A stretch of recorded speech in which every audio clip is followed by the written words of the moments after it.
तो भारत के पास 1-0 की बढ़त है और आमतौर पर इंग्लैंड में ऐसे इससे पहले भी हुआ है कि भारत ने 2014 में एक टेस्ट मैच जीता, 2018 में एक टेस्ट मैच जीता, लेकिन सीरीज बुरी तरह हारे थे। इस बार विराट कोहली और उनकी टीम को समझना होगा कि जो बढ़त भारत को मिली है 1-0 की, इसको आप सीरीज जीत में भी तब्दील कर सकते हैं। उसके कई फैक्टर्स हैं। एक तो यह है कि इंग्लैंड की बैटिंग इस बार शायद पिछले कई साल में, कई दशकों में सबसे कमजोर बैटिंग होगी। जो रूट के अलावा बाकी बल्लेबाज ऐसे नहीं हैं जो रन बनाते दिख रहे हो।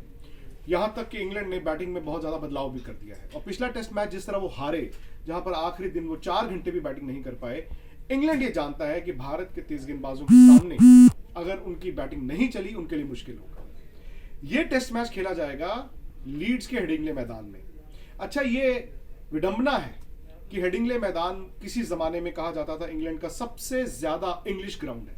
मतलब यहां पर गेंद सीम और स्विंग दोनों करते हैं और इंग्लैंड हमेशा अपने घर पर हेडिंग्ले में खेलना एंजॉय करता है क्योंकि वहां पर तेज गेंदबाजों को सबसे ज्यादा मदद मिलती है। लेकिन पिछले 10 टेस्ट मैचों में इंग्लैंड इस मैदान पर ज्यादा टेस्ट मैच हारा है। भारत की अगर बात करें तो भारत कभी भी हेडिंग्ले में मैच हारा ही नहीं। 1986 में कपिल देव की टीम ने यहां पर टेस्ट मैच जीता, 2002 में सौरव गांगुली की टीम ने भी यहां पर टेस्ट मैच जीता। उसके बाद से हेडिंग्ले में टेस्ट मैच नहीं हुआ। तो ये एक तरह से भारत के इन युवा खिलाड़ियों के लिए, या जो ये टेस्ट टीम है, पहली बार होगा कि वो एक टेस्ट मैच हेडिंग्ले में खेलेंगे। लेकिन चूंकि भारत के हौसले बुलंद हैं, तो उम्मीद यही की जानी चाहिए कि भारत इस टेस्ट मैच को जीतकर वहां पहुंच जाए जहां पर इस सीरीज को हारने को वो नेगेट करे। यानी कि भारत अगर ये मैच जीतता है तो सीरीज हार नहीं सकता। अब सवाल यह है कि भारत को क्या करना है इस टेस्ट मैच को जीतने के लिए। पहले तो भारत को वही करना है जो उन्होंने लॉर्ड्स में किया, यानी कि आपको हार नहीं माननी है। लॉर्ड्स की जीत इसलिए बड़ी थी और शानदार थी क्योंकि चौथे दिन सुबह भारत मैच हार गया था, लेकिन भारत ने हार मानी नहीं। पहले रहाणे पुजारा, उसके बाद टेल एंडर्स, शमी और बुमराह ने जो बैटिंग की, उसने इंग्लैंड को यह दिखा दिया कि भैया अब तुम ये टेस्ट मैच जीत नहीं सकते। और जब इंग्लैंड पे प्रेशर हुआ आखिरी दिन, वो 4 घंटे बैटिंग करने का, वो उस प्रेशर को झेल नहीं पाए। इंग्लैंड भी जानता है कि हम हार के आ रहे हैं और भारत के पास ये जो बीच में एक ब्रेक आई है, वो कहीं ना कहीं एक मौका रहता है जो तेज गेंदबाज आपके थोड़ा बहुत उनकी फिटनेस के इश्यूज हो भी उसको दुरुस्त करें, क्योंकि भारत की ताकत इस मैच में तेज गेंदबाज ही रहेंगे।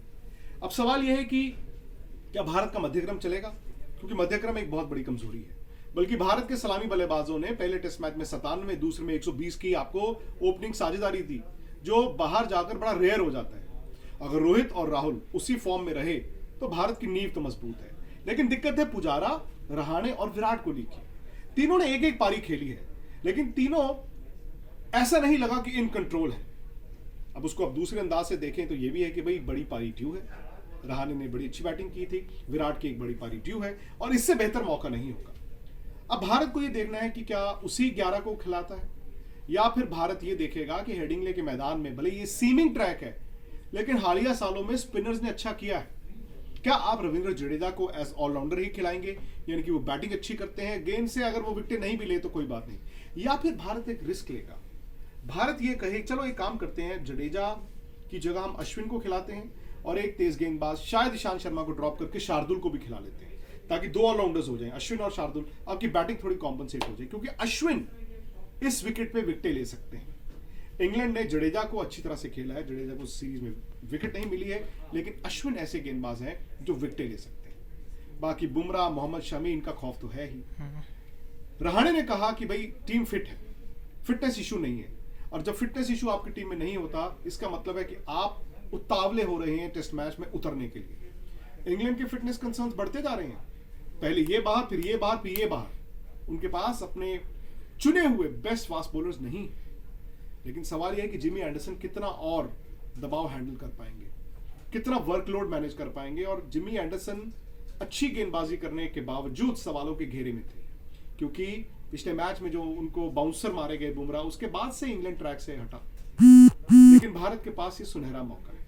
कई और बड़ी दिलचस्प खबरें होंगी, मैच कैसे जीता जाए ये तो खिलाड़ी करेंगे, लेकिन जो छोटी छोटी टिप्स होती हैं वो हम और आप मिलकर इसी तरह से आज तक .in पर करते रहेंगे। बस आप फटाफट से सब्सक्राइब कर लीजिए।